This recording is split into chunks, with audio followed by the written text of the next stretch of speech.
Favourite cricket? नहीं, उसमें ऐसा कोई फेवरेट नहीं, क्योंकि मैं भी तो खेल ही रहा हूँ अभी। ನಿನ್ನೆಯ ಪಂದ್ಯ RRನಲ್ಲಿ ಎಷ್ಟು ಅದ್ಭುತವಾಗಿ ಬ್ಯಾಟ್ ಮಾಡಿ ಇಡೀ ಭಾರತೀಯರ ಮನಗೆದ್ದಂಥ ಹಾಗೆ ಜಗತ್ತನ್ನೇ ಬೆರಗುಗೊಳಿಸಿದಂಥ 14ರ ಬಾಲಕ ವೈಭವ್ ಸೂರ್ಯವಂಶಿ 100 ರನ್ನನ್ನು 35 ಬಾಲ್ಗಳಲ್ಲಿ ಹೊಡಿತಾರೆ ಅಂದರೆ ಅದರ ಹಿಂದೆ ಪ್ರಾಕ್ಟೀಸ್ ಎಷ್ಟಿತ್ತು ಅನ್ನೋದಕ್ಕೆ ಒಂದು ವಿಡಿಯೋ ವೈರಲ್ ಆಗಿದೆ.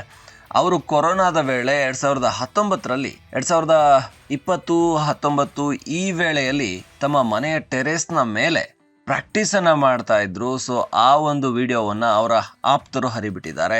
ಇದೊಂದು ಸಾಕ್ಷಿ ಅಂದರೆ ಈಗ ಯಾಕೆ ಈತ ಒಬ್ಬ ಸೂಪರ್ ಸ್ಟಾರ್ ಆಗ್ತಾ ಇದ್ದಾನೆ ಅಂದರೆ ಅದರ ಹಿಂದೆ ಅಷ್ಟೊಂದು ಪ್ರಾಕ್ಟೀಸ್ ಇತ್ತು ಅಂತ. ಅದರ ಜೊತೆಗೇನೆ ಒಂದು ವಿಡಿಯೋದಲ್ಲಿ ಅವರನ್ನು ಒಂದು ಇಂಟರ್ವ್ಯೂ ಮಾಡ್ತಾರೆ ಒಂದು ಕೆಲವು ವರ್ಷಗಳ ಹಿಂದೆ. ಈಗ ಕ್ರಿಕೆಟ್ ಆಡ್ತಾ ಇರೋರಲ್ಲಿ ಯಾರು ನಿಮ್ಮ ಒಬ್ಬ ಫೇವ್ರೇಟ್ ನಿಮ್ಮ ಆಟಗಾರ ಅಂದರೆ ಯಾರು ಅಂತ. ಅದಕ್ಕೆ ಅವರು ಒಂಥರ ತುಂಬ ಇನ್ನೋಸೆಂಟಾಗಿ ಹೇಳ್ತಾರೆ, ನಂಗೆ ಯಾರು ಫೇವ್ರೇಟ್ ಇಲ್ಲ, ಯಾಕೆ ನಾನಿನ್ನೂ ಆಡೋಕ್ಕೆ ಶುರು ಮಾಡಿಲ್ಲ ಅಲ್ವಾ ಅಂತ. ಅಂದರೆ ನಾನು ಆಡೋಕ್ಕೆ ಶುರು ಮಾಡಿದರೆ ನಾನೇ ಫೇವ್ರೇಟು, ನಾನೇ ಸೂಪರ್ ಸ್ಟಾರ್ ಆಗ್ತೀನಿ ಅನ್ನೋ ಒಂದು ಆ ಪ್ಯಾಷನ್ ಅವ್ರಿಗೆ ಮೊದಲೇ ಇತ್ತ, ಆ ಥರದ್ದೊಂದು ಆ ಒಂದು ಒಪಿನಿಯನ್ ಮೊದಲಿಗೆ ಇತ್ತ ಅಂತ ಈಗ ಎಲ್ಲರೂ ಕೂಡ ಹೇಳ್ತಾ ಇದ್ದಾರೆ. ಎಂಥ ಒಂದು ಪ್ಯಾಷನ್ ಇಟ್ಕೊಂಡು ಕ್ರಿಕೆಟ್ ಆಡ್ತಾರೆ.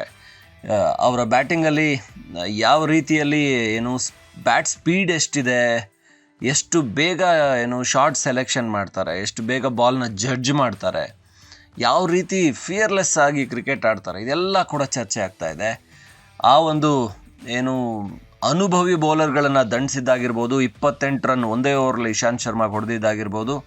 ಇನ್ನೊಂದು ಕಡೆ ಭಾಳ ಅದ್ಭುತವಾಗಿ ಬೌಲ್ ಮಾಡಿ ಕರೀಂ ಜನ್ನತ್ ಅಫ್ಘಾನಿಸ್ತಾನಿ ಬೌಲರ್ಗೆ ಅವರಿಗೂ ಕೂಡ 34 ರನ್ ಗಳಿಸಿದ್ದಾಗಿರ್ಬೋದು. ಇದೆಲ್ಲವನ್ನ ಈಗ ಕ್ರಿಕೆಟ್ ಜಗತ್ತೇ ಕೊಂಡಾಡ್ತಾ ಇದೆ. ಭಾರತದ ಭವಿಷ್ಯದ ಸೂಪರ್ ಸ್ಟಾರ್ ಅಥವಾ ಕ್ರಿಕೆಟ್ ಜಗತ್ತಿನ ಸೂಪರ್ ಸ್ಟಾರ್ ಅಂತ ಹೇಳ್ತಾರೆ. ಅದರ ಹಿಂದೆ ಇವರ ಶ್ರಮ ಏನಿತ್ತು, ಎಷ್ಟು ಬಾಲ್ಯದಿಂದಾನೇ ಇವರ ಕ್ರಿಕೆಟ್ ಶುರುವಾಗಿತ್ತು ಅನ್ನೋದಕ್ಕೆ ಈ ವಿಡಿಯೋಗಳೆಲ್ಲ ಈಗ ಸೋಷಿಯಲ್ ಮೀಡಿಯಾದಲ್ಲಿ ವೈರಲ್ ಆಗ್ತಾ ಇದೆ.